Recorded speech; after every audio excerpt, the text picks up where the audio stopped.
Saudara, berjumpa lagi kita hari ini pada Banking Credit Training Program, dan pada hari ini kita akan membahas modul tentang kolateral atau jaminan. Adapun objektif daripada modul kita pada hari ini adalah untuk seorang account officer atau credit marketing officer mengetahui dan mengerti yang pertama mengenai jenis-jenis jaminan yang biasa diterima oleh bank. Dan yang kedua, proses dalam melakukan appraisal dari berbagai-bagai jenis jaminan tersebut. Dan ada kalanya penting bagi seorang credit marketing officer untuk mencegah terjadinya rekayasa daripada penilaian jaminan.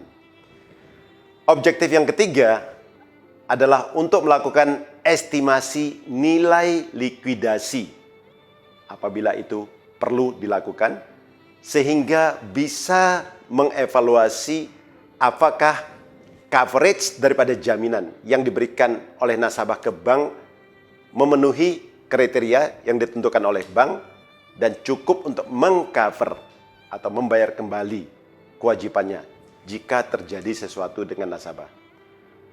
Dan yang terakhir, untuk mempelajari dan mempersiapkan apa saja yang harus diperhatikan oleh seorang account officer dalam melakukan kontrol dan monitor secara berkala atas jaminan-jaminan yang diberikan kepada bank.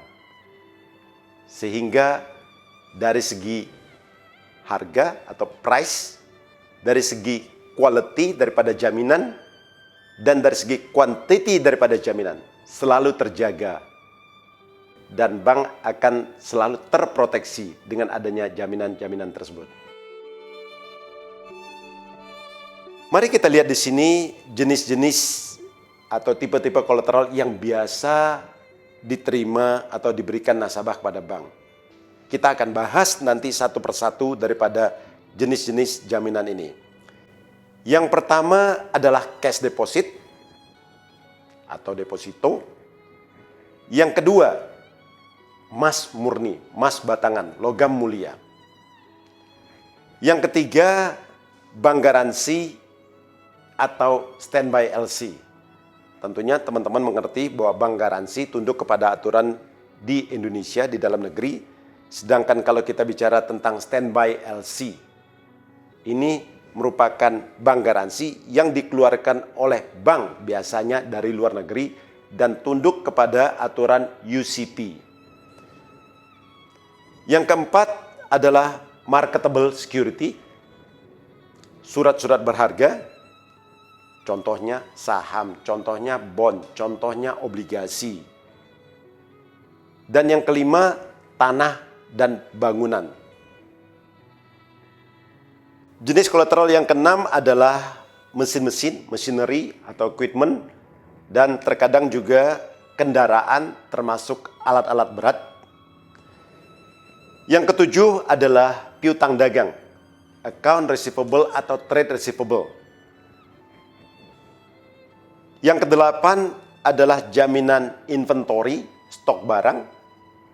Dan kita akan bahas stok barang ada raw material, work in process, dan finished good. Dan jaminan yang ke-9 dan ke-10 lebih bersifat intangible. Di sini yang ke-9 adalah corporate guarantee. Basically, bank memberikan pinjaman kepada PT A atau perusahaan A, dan perusahaan B memberikan jaminan kepada bank kita apabila perusahaan A tidak bisa membayar kewajiban kepada bank, maka perusahaan B yang akan melunasi pinjaman tersebut kepada bank. Dan yang terakhir, umumnya bank akan menyusun security rating atau peringkat daripada jaminan yang diterima. Dan setiap bank mempunyai rating yang mungkin sedikit agak berbeda, tapi pada intinya rating itu dibagi dalam 4 grup. Yang pertama, yang paling bagus atau paling utama, sering dibilang juga sebagai prime collateral atau jaminan utama.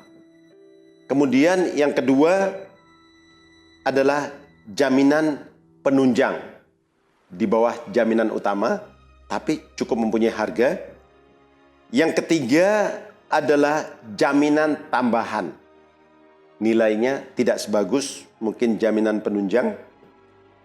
Dan yang keempat, hanya seperti supporting atau jaminan pelengkap.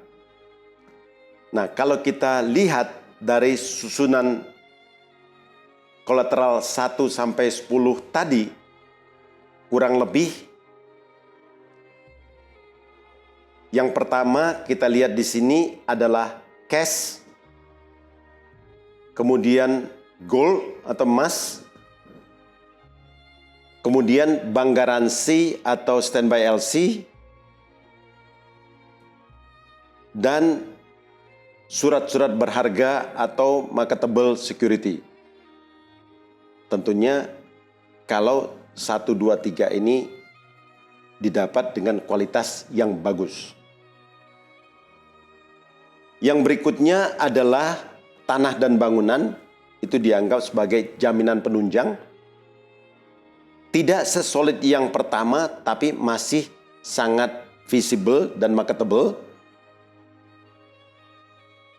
Sedangkan jaminan machinery, mesin-mesin dan kendaraan. Kendaraan mungkin masih kita anggap sebagus daripada tanah bangunan, gampang dijual. Tapi mesin-mesin pabrik sudah turun peringkatnya menjadi peringkat 3.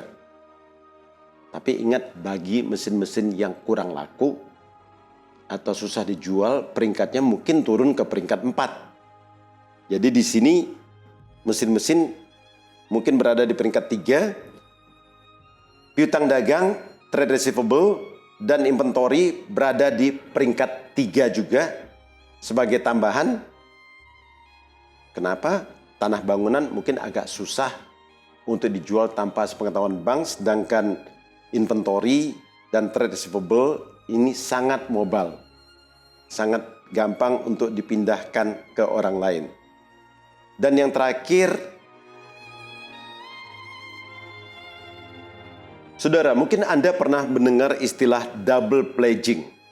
Saya akan jelaskan sedikit di sini, dan terutama ini terjadi pada jaminan pertama mesin-mesin, kedua piutang dagang, account receivable, dan ketiga inventory. Pada prinsipnya double pledging adalah di mana aset yang sama dijaminkan oleh debitur kepada lebih dari satu bank secara ilegal. Artinya tidak diketahui oleh bank yang pertama atau kedua dan ketiga. Kenapa hal ini bisa mereka lakukan? Karena sampai saat ini kita di Indonesia, baik finance company, mungkin investment company, mungkin venture capital, dan sebagian bank belum bisa meregistrasi jaminan apa saja yang dipegang. Jadi kalau kita bicara di luar negeri, mereka mempunyai lembaga seperti security agency. Jadi lembaga pendaftaran jaminan. Kalau mereka menerima jaminan dari seorang debitur, mereka bisa cross-check apakah aset tersebut sudah dijaminkan kepada bank lain. Nah, untuk hal ini di Indonesia kita harus lebih waspada dan lebih hati-hati apabila mesin-mesin, karena tidak ada surat-surat, hanya invoice, dan piutang dagang serta inventory tadi terjadi dijaminkan secara ganda atau bahkan lebih dari 2 bank. Hal ini terjadi dalam sejarah kita, di mana nasabah yang nakal menjaminkan aset yang sama sampai ke 2, 3, 4 bank. Dan ketika terjadi kebangkrutan atau wan prestasi, maka akhirnya terjadi perselisihan dan perperangan di antara bank-bank tersebut karena semua merasa itu adalah jaminan mereka. Nah, untuk mencegah hal itu, kita harus mampu mendeteksi apakah ada kemungkinan terjadi double pledging terhadap aset-aset tadi. Paling gampangnya, pertama kita katakan baca perjanjian kredit yang sudah ada dengan lembaga yang memberikan pinjaman, baik bank atau lembaga bukan bank kepada perusahaan tersebut. Kalau kita bisa mendapatkan perjanjian kreditnya, kita tahu jelas apa saja yang dijaminkan. Biasanya nasabah akan memberikan fotokopinya ke kita. Hati-hati. Pertanyaannya, apakah Anda yakin fotokopi tadi adalah fotokopi yang otentik dari yang aslinya? Yang kedua, dalam hal bank kita bisa melakukan bank checking, yang dulu kita kenal dengan BI checking. Dari situ kita bisa melihat aset mana saja yang dipegang oleh bank yang mana. Nah, dalam hal ini tentunya membutuhkan waktu paling tidak 1 bulan dari bank yang mendaftar untuk datanya keluar pada BI checking. Seandainya itu dilakukan minggu lalu atau 2 minggu yang lalu, mungkin Anda belum mampu mendeteksi terjadinya double pledging. Jadi BI checking ini wajib Anda lakukan minimum setiap tahun atas aset-aset yang dijaminkan ke kita. Yang ketiga,